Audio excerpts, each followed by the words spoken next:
El caso de Nathan Paet.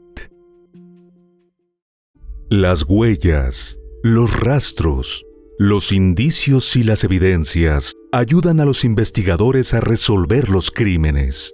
El pasado de la víctima y del victimario nos ayudan a comprender su comportamiento. Todo esto forma parte del expediente criminal. Y aquí te lo presento. Soy Ángel y te doy la bienvenida a este canal. Antes de empezar con el video, recuerda suscribirte y activar la campanita para que recibas una notificación cada vez que suba algo nuevo. Tampoco se te olvide al terminar dejarnos tu me gusta. Sin nada más que agregar, acompáñame a conocer todos los detalles de este expediente criminal. Nathan Joseph Paet nació el 12 de febrero de 1982 en Tamuning, una municipalidad de la isla de Guam. Fue uno de los hijos de Mateo Paet y Carmelina Villagómez, y creció junto a sus 4 hermanos, Matthew, Anthony, Eric y Carmela. A decir de sus allegados, Nathan era amoroso, solidario, obediente y respetuoso, y a la vez tenía una personalidad divertida y juguetona que lo llevaba a ser el mejor bailarín en los actos culturales. Le encantaba vivir en la isla, donde disfrutaba del surf y el paddleboard, o surf de remo, en las hermosas playas que hacen de Guam un lugar paradisiaco.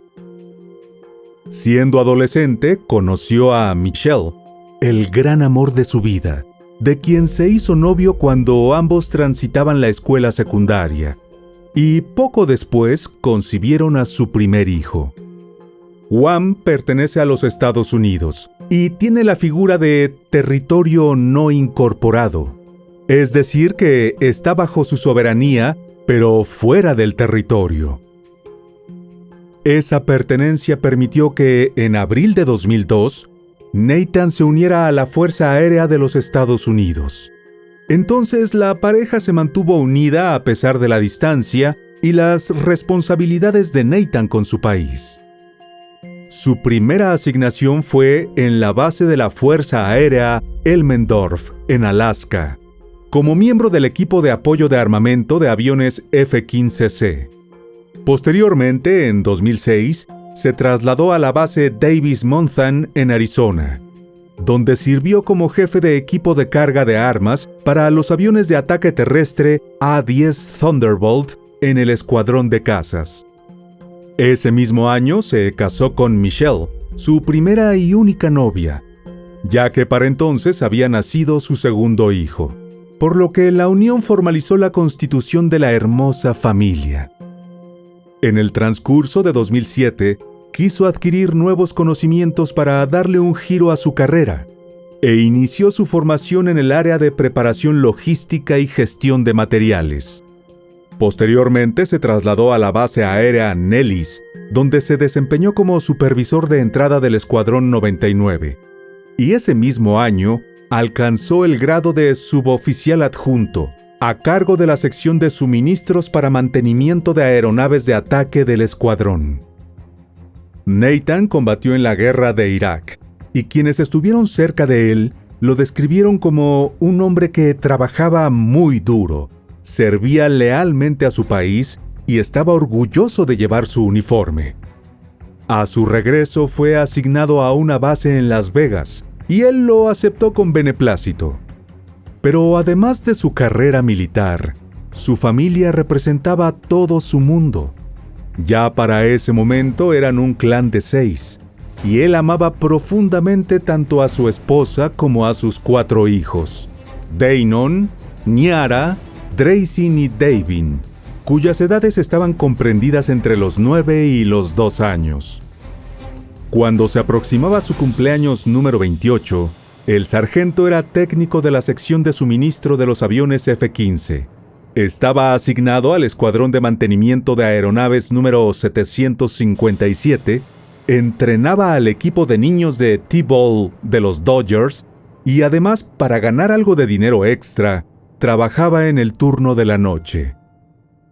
Como esposa de un militar, Michelle estaba acostumbrada a que su pareja trajinara hasta tarde. Así que ella normalmente se encargaba de las actividades de los chicos, las cosas del hogar y trabajaba en una empresa de telemarketing. El 1 de diciembre de 2010, la vida de la familia transcurrió como cualquier otro día. Pero la rutina de Michelle cambió porque se sentía enferma. Normalmente, al salir de su trabajo, pasaba por la escuela para recoger a los niños y llevarlos a las actividades complementarias. Generalmente llegaba a casa pasadas las 10 de la noche y veía a su esposo durante escasos minutos, antes de que él tuviera que irse a su propio turno. Pero ese día Michelle regresó a casa alrededor de las 5:30 de la tarde. Así que cenaron en familia y luego se acomodaron en la sala para compartir un rato. Nathan aprovechó y tomó su acostumbrada siesta, pero por alguna razón, la alarma de su reloj esa noche no se activó, y cuando despertó, ya eran las 11 de la noche. A toda velocidad se bañó y se vistió con su uniforme de camuflaje, como siempre, y alrededor de las 11:30 se despidió de su familia, y fue al garage de la casa donde tenía su auto. No pasó mucho tiempo cuando el sonido de varios disparos llenó el silencio de la noche. Y lo próximo que vio la familia fue a Nathan, que volvió a entrar en la casa tambaleándose y cayó al suelo. Horrorizados y en shock, su esposa y sus hijos solo gritaban y lloraban. Al sargento le propinaron 5 disparos dentro de su propio hogar. En medio de aquella escalofriante escena, Michelle, totalmente fuera de sí, llamó al 911 para reportar que su esposo había sido herido y tenía una fuerte hemorragia. Mientras tanto, el operador que la atendió intentaba indicarle que se calmara y le practicara reanimación cardiopulmonar. Minutos más tarde la asistencia llegó, y Nathan fue trasladado al centro médico universitario. Pero los doctores no pudieron hacer nada por él. De inmediato fue declarado sin vida.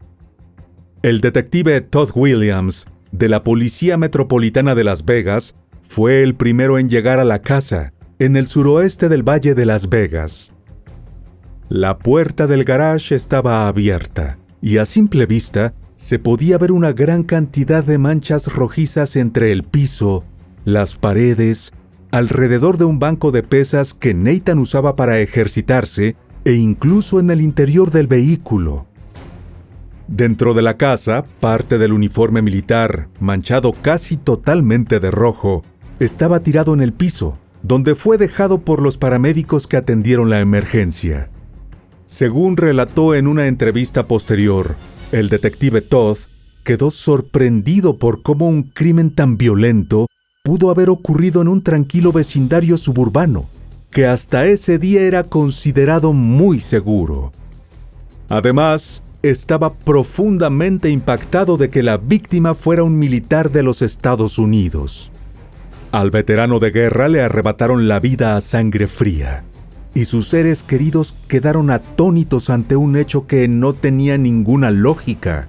La testigo principal del lamentable hecho era su esposa.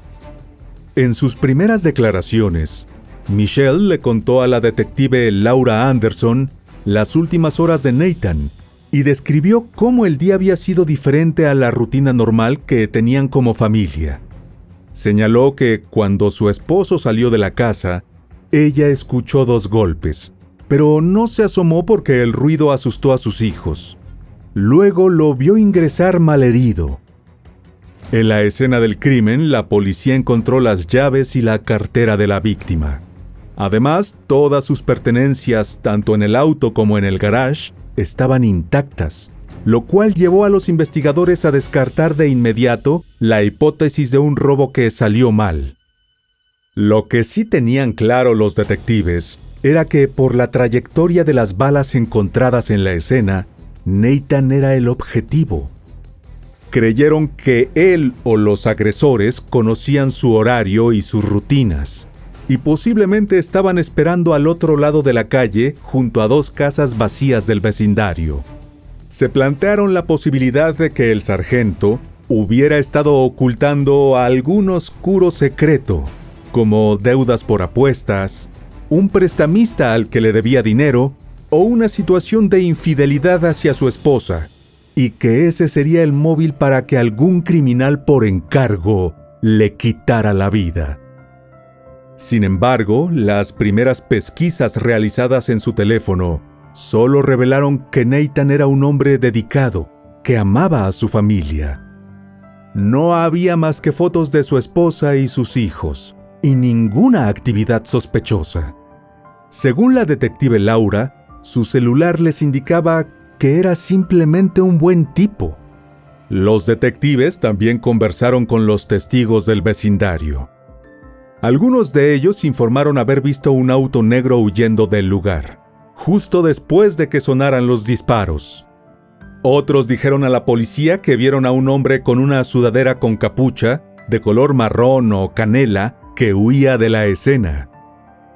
Al enterarse de la terrible noticia, los padres de Nathan, quienes aún vivían en Guam, se apresuraron a subirse al primer avión y atravesaron medio mundo para despedir a su hijo, apoyar a su nuera y consolar a sus nietos tras la desgarradora experiencia vivida. Carmelina lloró desconsolada todo el viaje hasta Estados Unidos. Cuando llegó a Las Vegas, Michelle cayó en sus brazos y se desplomó. Eric y Verónica Paet, el hermano y la cuñada de Nathan, también conversaron con los investigadores y dieron algunos detalles sobre la relación de la pareja que quizás pocos conocían, pero que fueron útiles para el caso. De acuerdo con Verónica, si bien Nathan y su esposa habían tenido un equilibrio realmente bueno y se cuidaban el uno al otro, en los últimos días ella percibió una situación inusual.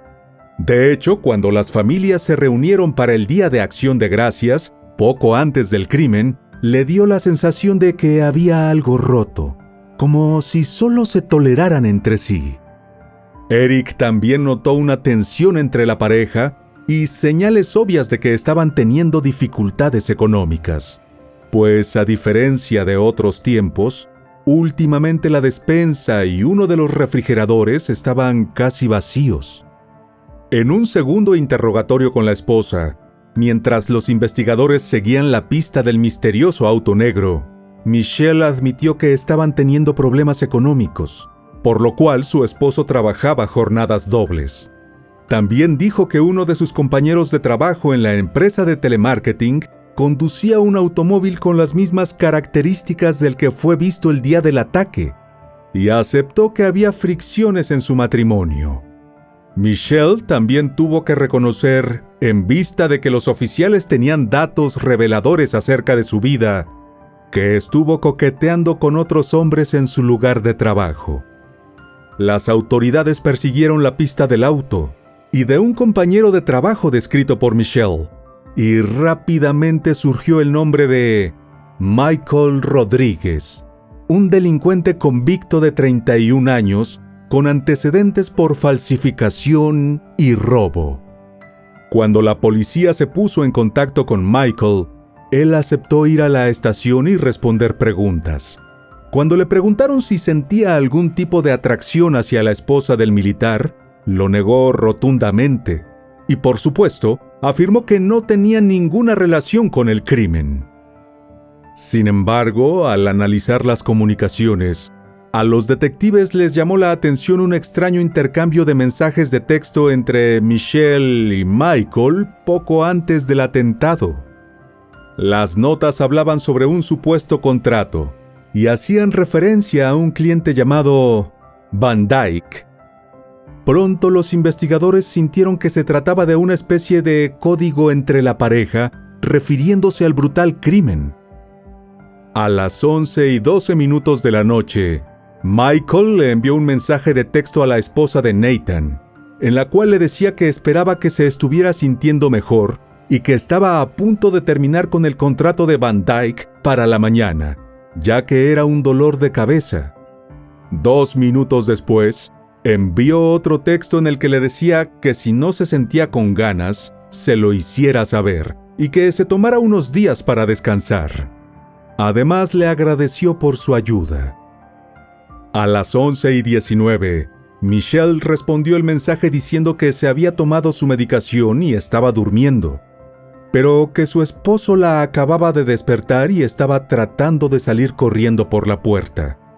Lo que más suspicacias causó fue una frase en la que dijo que suponía que llegó tarde, se reía y afirmaba que el contrato era una molestia.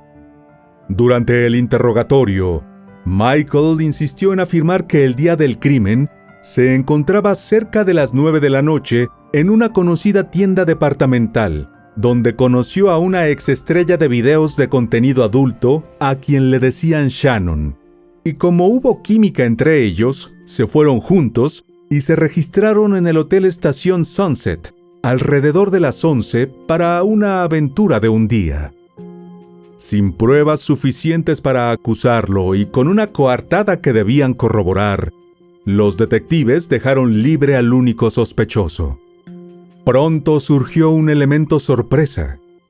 Ante los investigadores se presentó una mujer, cuya identidad se mantuvo en reserva y que dio detalles interesantes a las autoridades sobre la versión de los hechos y cómo fue obligada a distorsionar la verdad para encubrir un crimen.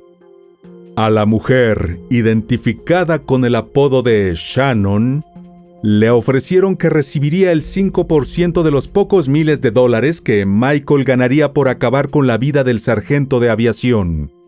Relató que el plan involucraba a otras 2 personas, una mujer llamada Jessica Austin y su pareja sentimental, Corey Hawkins, quien tenía un largo historial de antecedentes penales.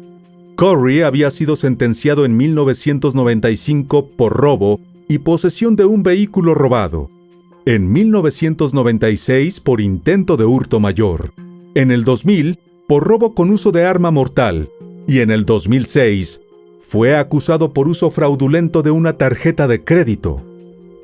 La noche del crimen, ella y Michael estaban en un apartamento ubicado en Henderson, donde vivían Jessica y Corey, y pasadas las 11 de la noche, los 2 hombres supuestamente se marcharon en el Cadillac negro para acometer un robo.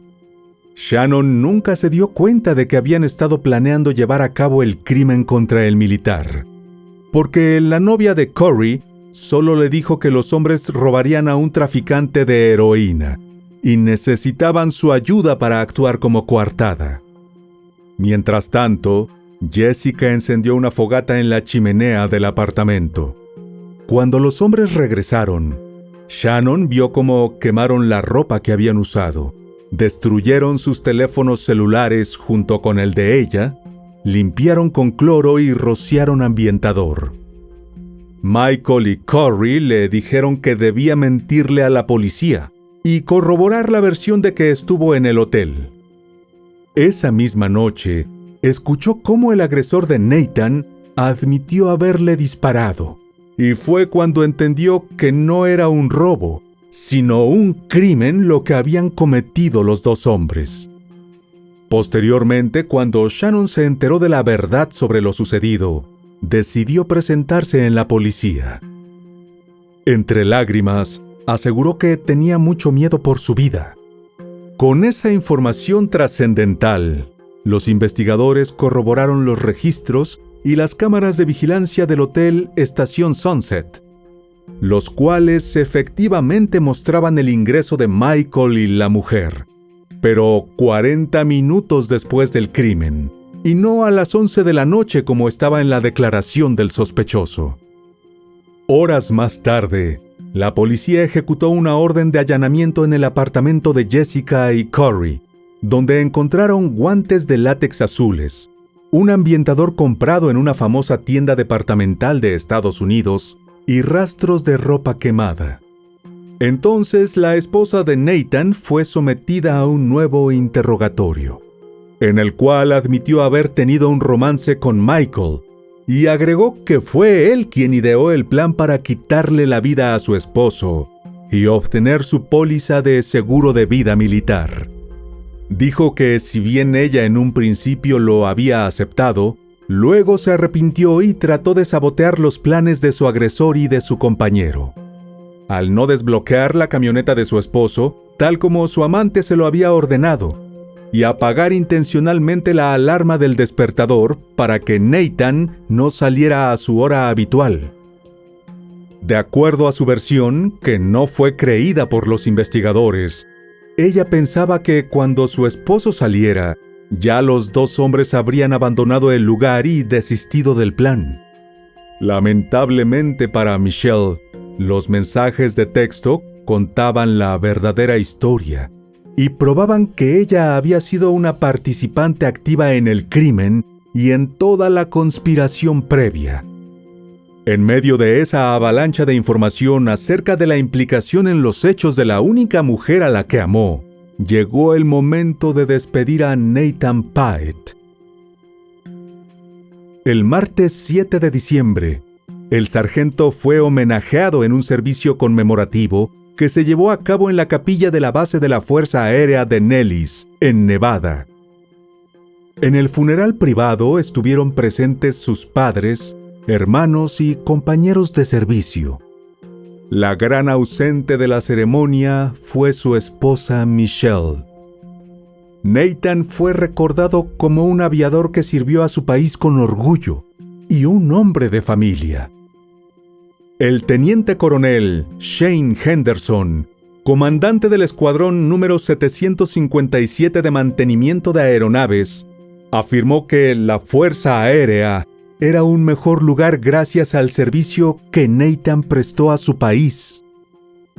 Sus compañeros y amigos de la fuerza elogiaron su gran ética de trabajo, así como su motivación, pasión y dedicación por servir y aprender. Con lágrimas en los ojos, Eric lo describió como un hermano amoroso de quien siempre conseguía apoyo. Dijo que no conocía y tampoco podía imaginar a nadie que no quisiera ser su amigo. Mientras la familia lidiaba con el duelo, los investigadores trabajaban a ritmo acelerado para que el crimen no quedara impune. En 6 días, los detectives de la Policía Metropolitana de Las Vegas unieron todas las piezas del rompecabezas y el 8 de diciembre arrestaron a los 3 principales sospechosos: Michael, de 31 años, Corey, de 33, y Jessica, de 23. Todos fueron acusados de homicidio en primer grado y conspiración. Al día siguiente, la cuarta persona privada de su libertad fue Michelle, de 29 años, detenida bajo sospecha de crimen con arma letal, conspiración para cometer delito y conspiración para perpetrar un robo.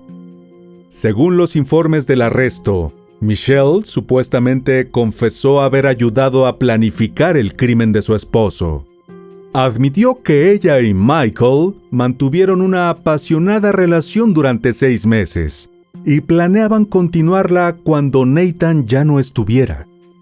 Aparte del romance extramatrimonial, los investigadores determinaron que el móvil del crimen estaba relacionado con la indemnización que recibiría como viuda de un oficial militar.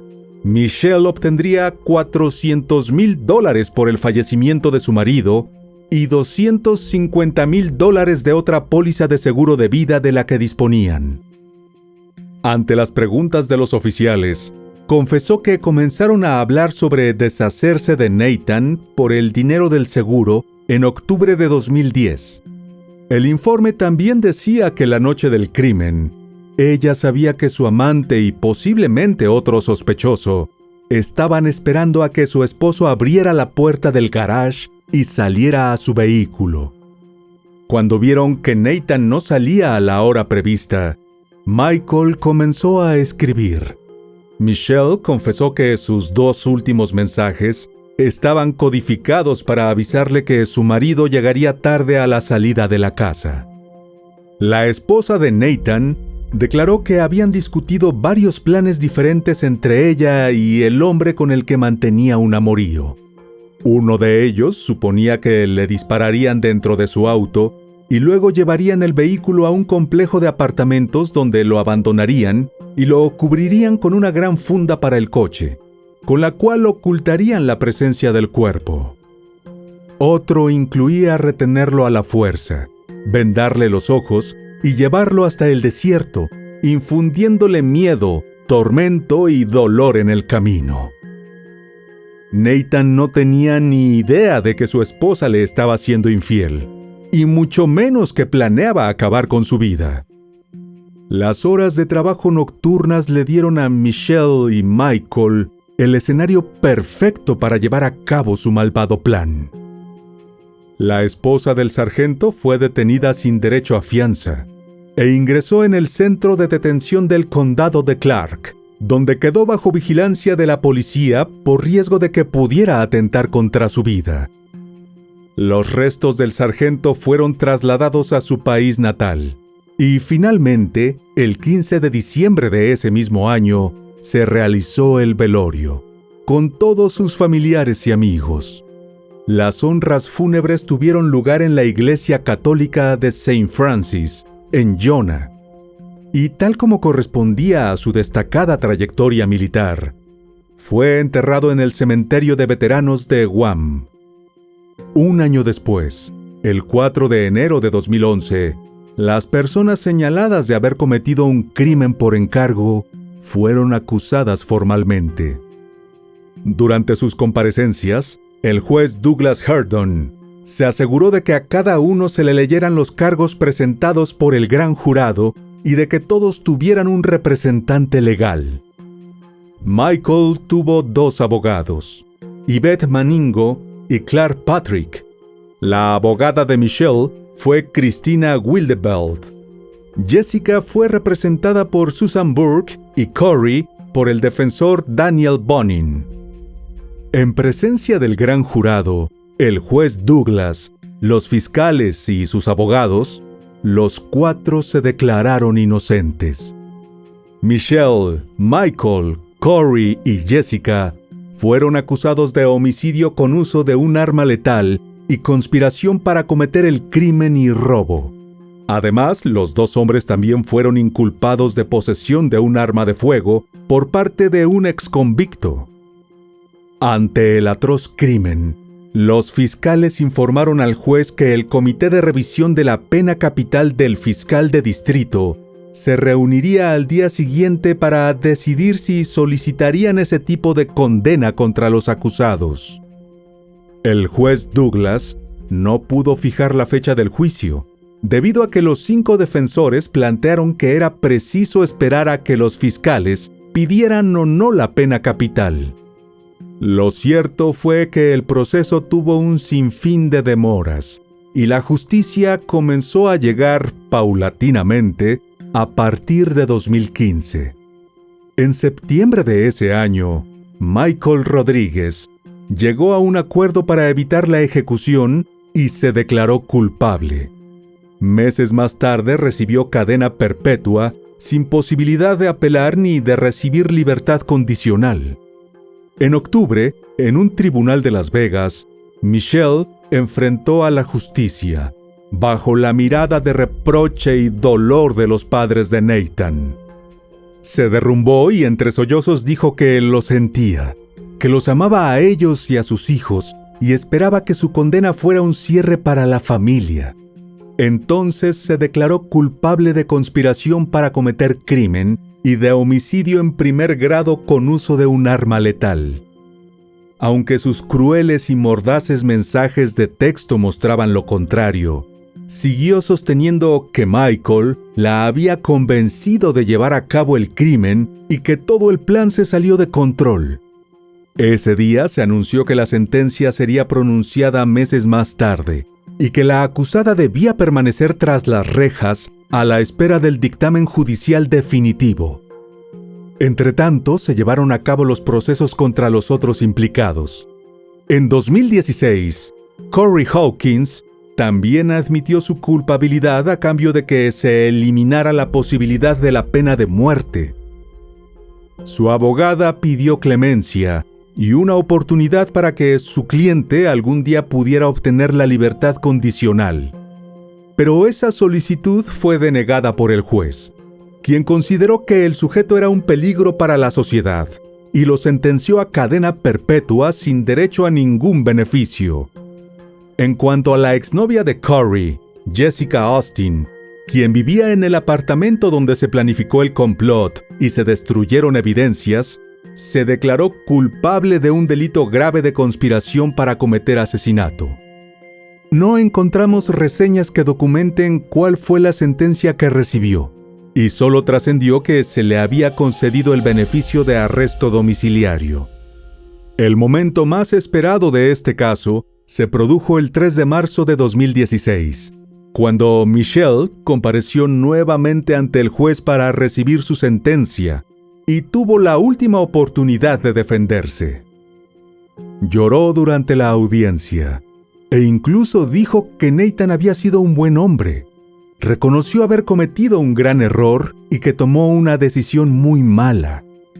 A sus suegros les dijo que rezaba para que un día todos y cada uno de sus hijos y familiares encontraran en sus corazones la fuerza para perdonarla. Al momento de presentar su argumento final, la fiscal Michelle Fleck dijo a los presentes en la sala que el síndrome de la esposa solitaria y aburrida no era una defensa contra el crimen.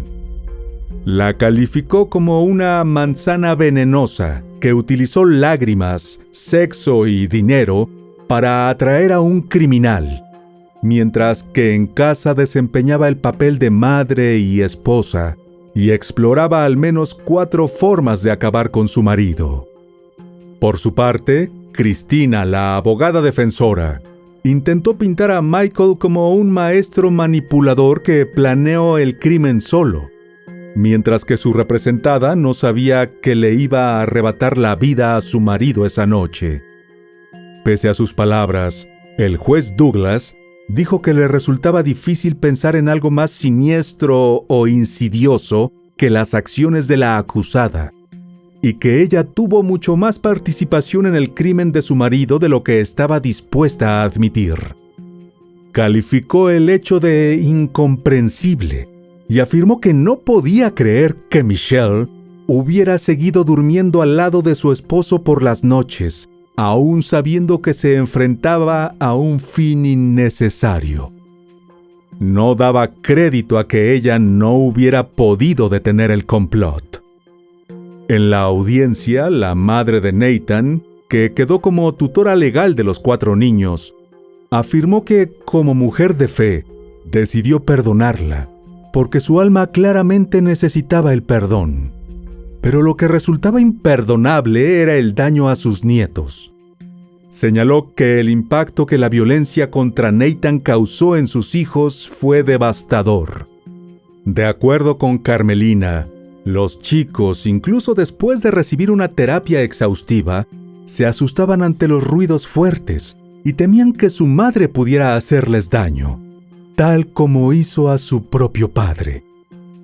Michelle Paet fue sentenciada por un juez a cadena perpetua, sin posibilidad de libertad condicional.